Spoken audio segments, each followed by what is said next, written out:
Hello students. Previous lectures में हम discuss कर रहे थे एरर्स को। एरर्स में हम लोगों ने डिस्कस कर लिया था कि सोर्सेस ऑफ एरर्स क्या हो सकते हैं। अब हम डिस्कस करने जा रहे हैं इन एरर्स को कैसे क्लासिफाई किया जाता है। क्लासिफिकेशन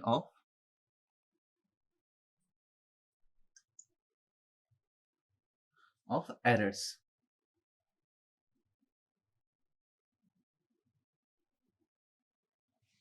इन एरर्स को हम तीन तरीके से क्लासिफाई कर सकते हैं।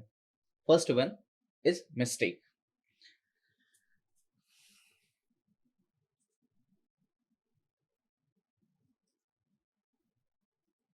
नाउ सो पहला तो हो जाएगा मिस्टेक, देन हो जाएगा सिस्टमैटिक एरर और देन हो जाएगा random error.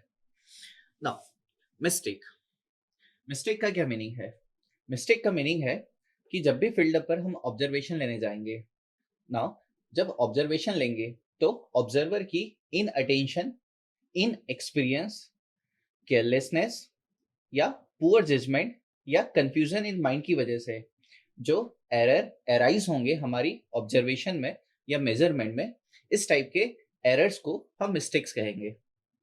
For example, field पर हमारा जो ऑब्जर्वर है वो इन अटेंटिव है, यानी कि जो ऑब्जर्वेशन ले रहा है उसमें उसका अटेंशन नहीं है, इसकी वजह से जो एरर आया उसे हम मिस्टेक कह देंगे।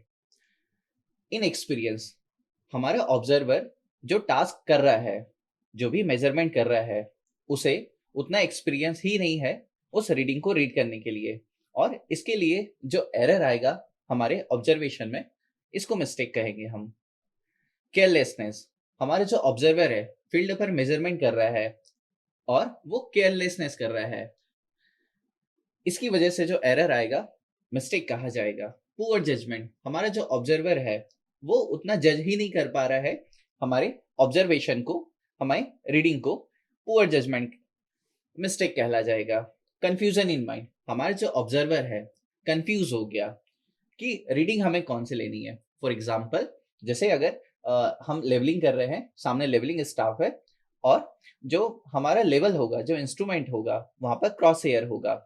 ना, जो क्रॉस एयर है, अब उस क्रॉस एयर में कौन सी रीडिंग इंटरसेक्ट हो रही है और कौन सी रीडिंग को रीड करना है, हमारा जो ऑब्जर्वर है वो पता ही नहीं कर पा रहा है। इस टाइप की वजह से जो एरर आएगा इसको मिस्टेक कहा जाएगा। So mistake nothing but the error arise due to the observers inattention, inexperience, carelessness, poor judgment, confusion in mind, etc. For example, mistake का एक और एग्जाम्पल दे।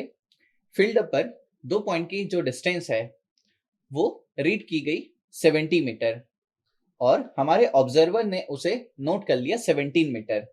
सो इस टाइप के एरर को हम मिस्टेक कह देंगे।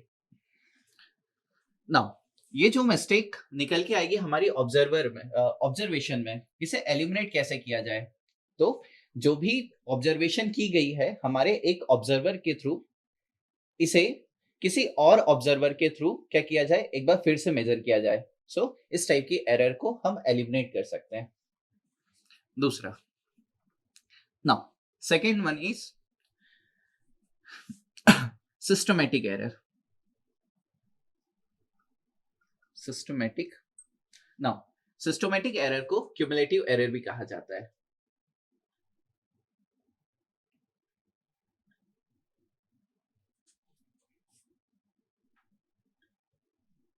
नाउ सिस्टमैटिक या क्यूमुलेटिव एरर क्या होता है इसको डिस्कस करते हैं। ये उस टाइप के एरर होते हैं जो सिमिलर मैनर के होते हैं। सो जब हमारी ऑब्जर्वेशन में सिमिलर मैनर ऑफ ऑब्जर्वेशंस निकल के आए, इस टाइप की ऑब्जर्वेशन को हम सिस्टमैटिक एरर कहते हैं। जो सिस्टमैटिक एरर होते हैं ये क्यूमुलेटिव इन नेचर होते हैं। For example, late us suppose हम यहाँ पर एक कोई चेन यूज कर रहे हैं। लेट अस सपोज 20 मीटर की कोई चेन हम फील्ड पर किसी लेंथ को मेजर करने के लिए यूज कर रहे हैं ना। So let us suppose ground पर कोई दो पॉइंट है, ए पॉइंट और b point. Let us suppose इसके बीच की जो डिस्टेंस है वो 100 मीटर है। अब हम क्या कर रहे हैं, 20 मीटर की चेन को यहाँ पर यूज करेंगे ए और बी के पॉइंट की बीच की डिस्टेंस को मेजर करने के लिए। तो इसके लिए क्या करना होगा, चेन और टेप को हमें मल्टीपल टाइम्स यूज करना होगा। तो हम यहाँ पर चेन और टेप को मल्टीपल टाइम्स यूज कर रहे हैं। नाउ हम लोगों ने सोर्सेस डिस्कस किए थे इसके पहले। लेट अस सपोज हमारा जो सोर्स है एरर का वो नेचुरल एरर है, यानी कि नेचर की वजह से, नेचर में कौन सा, लेट अस सपोज टेम्परेचर की वजह से। तो फील्ड पर हम मेजरमेंट के लिए चेन को यूज कर रहे हैं, और नेचर की वजह से यानी टेम्परेचर की वजह से जो चेन है उसकी लेंथ क्या हो गई, थोड़ी इंक्रीज कर गई, है ना। सो हमारा जो चेन है वो टू लार्ज है ना।